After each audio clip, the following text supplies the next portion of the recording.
میں نے الیکٹریشین کا کام سیکھا، پھر موٹر سائیکلوں کا کام سیکھا اور پھر موبائل ریپیئرنگ کا کام سیکھنے لگا۔ میرا سارا بچپن یہی کام سیکھتے سکھاتے گزر گیا۔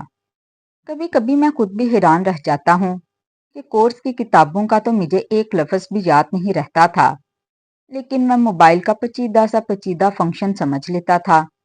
موٹر سائیکل ٹھیک کرنے اور بجلی کا کام کرنے میں پورے گاؤں میں میرا کوئی مقابلہ نہیں تھا۔ لوگ مجھے بلاتے تھے اور میں ان کے کام ٹھیک کر دیتا تھا۔ میں نے اپنا ایک نام بنا لیا تھا، مگر اماں کی نظر میں میری کوئی خاص اہمیت نہیں تھی، کیونکہ ان کی امیدیں میرے بڑے بھائی سے وابستہ تھیں۔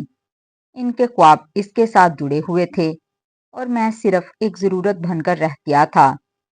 ہم کوئی زیادہ امیر نہیں تھے، ہماری گزر بسر تھوڑی بہت کھیتی باڑی سے ہی ہوتی تھی، اور وہ بھی اتنی نہ تھی کہ آرام سے زندگی گزر سکے۔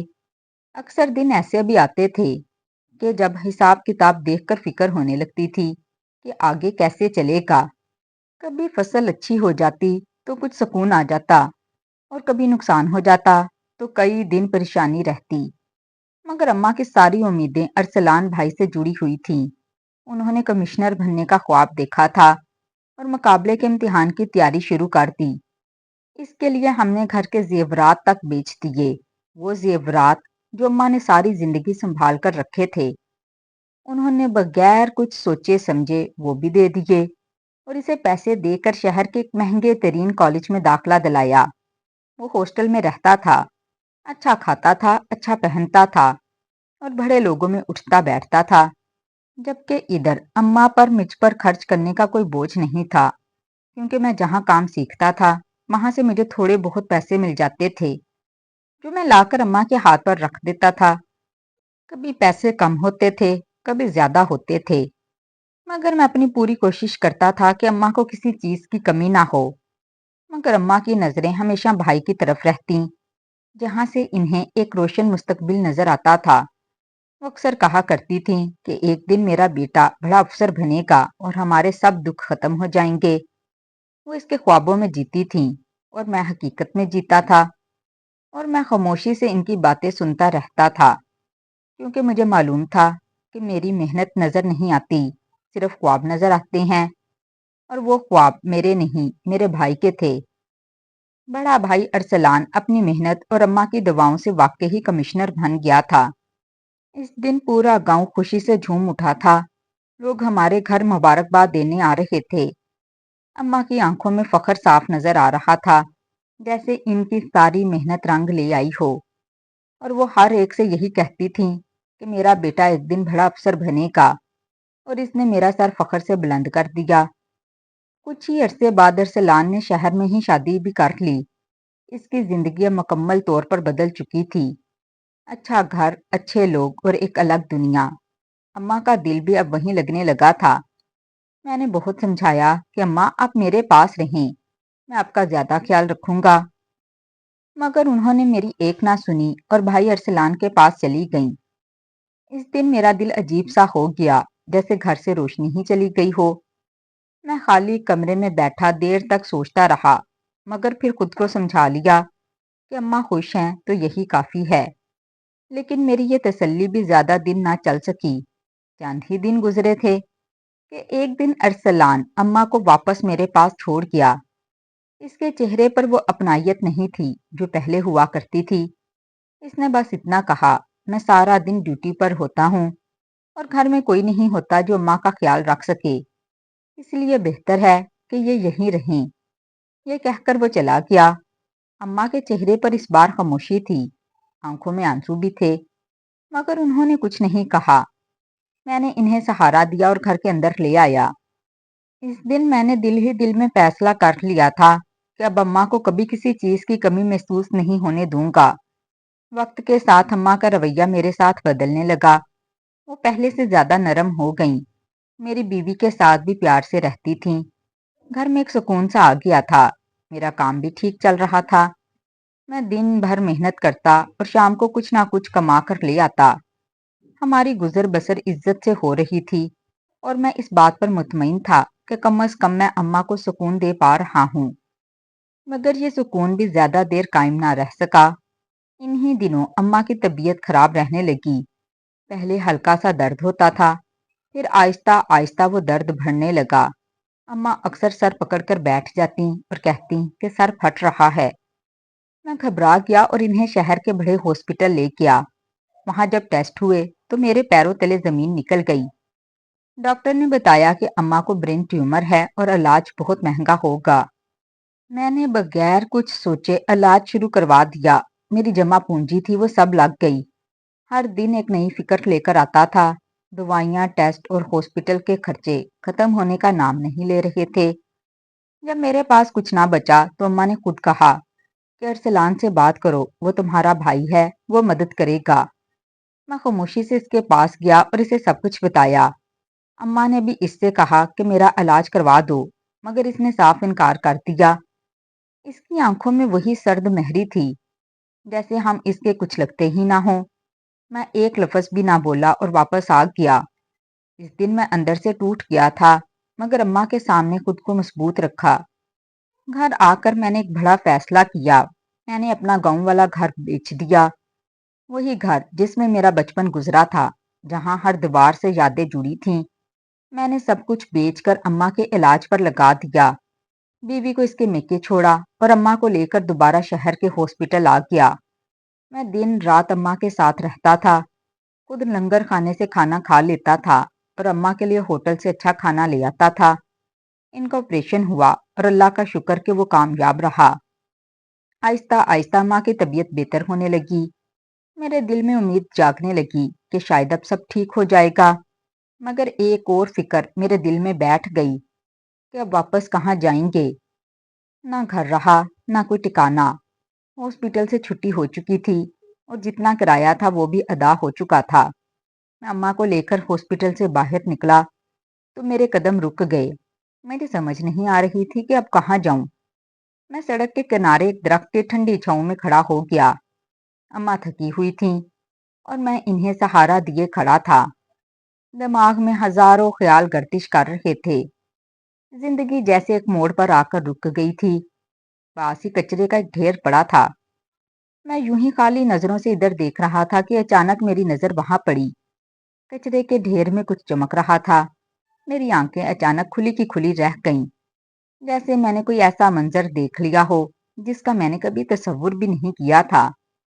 میں چند لمحوں کے لیے وہیں ساکت کھڑا رہ گیا۔ میرے ہاتھ اماں کے کندھوں پر تھے اور میری نظریں اسی چمکتی ہوئی چیز پر جمی ہوئی تھیں۔ دل کی دھڑکن تیز ہو گئی اور سانس جیسے رک سی گئی تھی۔ وہ منظر میری آنکھوں کے سامنے ٹھہر سا گیا تھا اور میں سمجھ نہیں پا رہا تھا کہ یہ حقیقت ہے یا کوئی خواب۔ میری نظر کچرے کے ڈھیر کے پاس پڑے ایک مڑے توڑے اخبار کے ٹکڑے پر گئی۔ ہوا کے ہلکے جھونکے سے وہ بار بار پلٹ رہا تھا، جیسے مجھے اپنی طرف بلا رہا ہو۔ میں نے جھک کر اسے اٹھایا اور ہاتھ سے سیدھا کیا۔ اس پر ایک اشتہار چھپا ہوا تھا جس میں لکھا تھا کہ ایک بڑی موبائل کمپنی کو ہنر مند لڑکوں کی ضرورت ہے جو موبائل ریپیئرنگ جانتے ہوں۔ ساتھ یہ بھی لکھا تھا کہ 3 ماہ کی خصوصی ٹریننگ دی جائے گی اور کامیاب ہونے والوں کو بیرون ملک بھیجا جائے گا، جہاں انہیں اچھی تنخواہ اور رہائش دی جائے گی۔ میرا دل ایک دم تیزی سے دھڑکنے لگا۔ مجھے لگا جیسے یہ موقع خاص میرے لیے ہی آیا ہو۔ میں نے اشتہار بار بار پڑھا اور اس میں دیے گئے پتے کو ذہن میں بٹھا لیا۔ میں نے اماں کی طرف دیکھا تو وہ کمزوری کے باوجود مجھے امید بھری نظروں سے دیکھ رہی تھیں۔ اسی لمحے میں نے فیصلہ کر لیا کہ اب میں اپنی قسمت بدل کر رکھوں گا۔ میں نے اماں کو لے کر سیدھا اپنی بیوی کے میکے گیا۔ حالات ایسے تھے کہ میرے پاس نہ اپنا گھر رہا تھا، نہ کوئی ٹھکانہ جہاں انہیں لے کر جاتا۔ میں نے سسر اور سالے کے سامنے اپنی مجبوری رکھی اور کہا کہ کچھ دن کے لیے اماں اور میری بیوی کو اپنے پاس رکھ لیں۔ انہوں نے بڑی خلوص سے ہماری بات مان لی اور کہا کہ آپ بے فکر ہو جائیں، ہم ان کا خیال رکھیں گے۔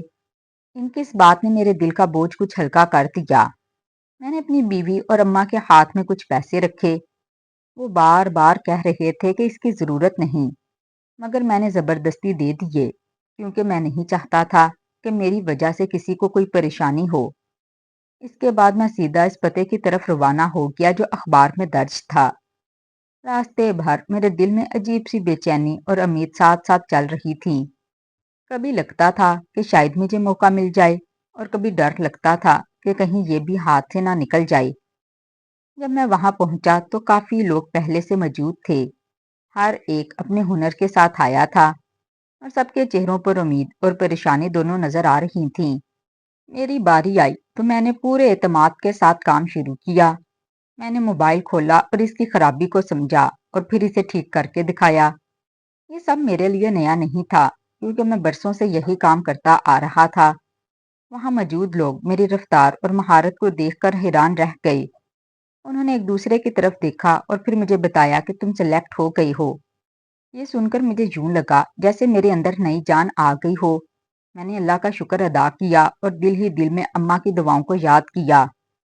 ٹریننگ شروع ہوئی اور میں نے دن رات ایک کر دیا۔ 3 ماہ کا وقت تھا مگر میں نے 1.5 ماہ میں ہی سب کچھ سیکھ کر مکمل کر لیا۔ اس دوران مجھے اچھی خاصی رقم بھی مل رہی تھی جسے میں فوراً گھر بھیج دیتا تھا۔ ٹریننگ مکمل ہوتے ہی مجھے بیرون ملک بھیجنے کا فیصلہ کیا گیا۔ میں نے جانے سے پہلے ایک بار پھر اماں اور بیوی سے ملاقات کی۔ میں نے انہیں کافی رقم دی تاکہ انہیں کسی چیز کی کمی نہ ہو۔ میں نے ان سے وعدہ کیا کہ میں جلد واپس آؤں گا اور سب کچھ بدل دوں گا۔ پھر میں بیرون ملک چلا گیا جہاں ایک نئی زندگی میرا انتظار کر رہی تھی۔ وہاں جا کر میں نے پوری لگن سے کام کیا، دن رات محنت کی اور اپنے کام میں مہارت کو مزید بڑھایا۔ مجھے اچھی تنخواہ مل رہی تھی اور میں ہر مہینے پیسے بھیجتا رہا۔ وقت گزرتا گیا اور میری محنت رنگ لانے لگی۔ میں نے 1 سال میں اتنی کمائی کر لی جتنی شاید میرا کمشنر بھائی کئی سالوں میں بھی نہ کر پاتا۔ جب میں واپس آیا تو میرے پاس اتنا سرمایہ تھا کہ میں نے شہر میں ایک بڑی موبائل شاپ کھول لی۔ پھر آہستہ آہستہ مزید دکانیں کھولتا گیا اور دیکھتے ہی دیکھتے ایک پوری موبائل مارکیٹ کھڑی کر دی۔ میں نے کئی لڑکوں کو کام سکھایا اور انہیں ان کی محنت سے بڑھ کر معاوضہ دیا، جس کی وجہ سے وہ سب میرے ساتھ مخلص رہے۔ آج میرے پاس اپنا گھر ہے، اپنی پہچان ہے اور سب سے بڑھ کر اماں کی دعائیں ہیں۔ اماں اب میرے ساتھ سکون سے رہتی ہیں اور ان کے چہرے پر اطمینان دیکھ کر مجھے اصل خوشی ملتی ہے۔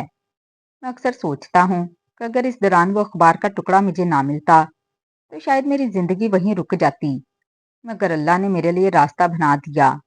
آج میں ایک اسسٹنٹ کمشنر کی تنخواہ سے بھی 10 گنا زیادہ کما لیتا ہوں، مگر مجھے فخر اپنی دولت پر نہیں بلکہ اس بات پر ہے کہ میں نے اپنی اماں کا ساتھ نہیں چھوڑا۔ آخر کار اماں کی دعاؤں نے مجھے وہ مقام دے دیا جس کا میں نے کبھی تصور بھی نہیں کیا تھا۔ میں اپنی نئی زندگی میں مصروف تھا۔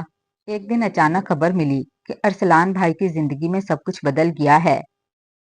اس کا کمشنر کا عہدہ بھی اب پہلے جیسا نہیں رہا۔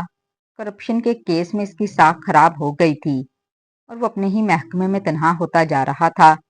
اس کی زندگی میں وہ سکون نہیں رہا تھا جو کبھی سے حاصل تھا۔ گھر میں بھی دوریاں بڑھ گئی تھیں اور رشتے کمزور پڑ چکے تھے۔ کچھ سال بعد ایک دن وہ میرے گھر آیا۔ اس کے چہرے پر تھکن تھی اور آنکھوں میں ایک عجیب سی شکست۔ وہ دروازے پر کھڑا تھا جیسے اندر آنے کی ہمت نہیں ہو رہی ہو۔ اماں بھی وہیں تھیں۔ اس نے پہلی بار اماں کے قدموں میں بیٹھ کر معافی مانگی۔ اس کی آواز کانپ رہی تھی۔ وہ کہہ رہا تھا، میں نے آپ کی قدر نہیں کی، میں نے آپ کی دعاؤں کو سمجھا نہیں۔ آج میرے پاس سب کچھ تھا مگر اصل سکون نہیں تھا۔ میرے ہاں اولاد بھی نہیں ہے، زندگی خالی ہو گئی ہے۔ اس کی باتیں سن کر کمرے میں خاموشی چھا گئی۔ اماں کی آنکھوں میں آنسو تھے مگر ان کا دل نرم بھی تھا۔